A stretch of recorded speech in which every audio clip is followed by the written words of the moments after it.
Each auditorium in this district has its own separate issues. The sound in Absegami High School, this is a 20-year-old auditorium, so the system is beginning to break down. And in addition, the biggest issue we face is with our wireless microphone systems. And those microphones, unfortunately, become outdated when, for example, the FCC begins to change the frequencies of allowable phones.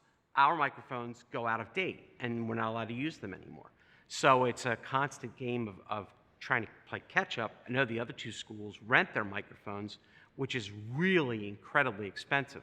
The last show, I think one of the schools got quoted, was almost $4,000 just to do one show. The need for better sound equipment, a better soundboard, a better speaker system, as much as also those individual wireless microphones can't be stated enough.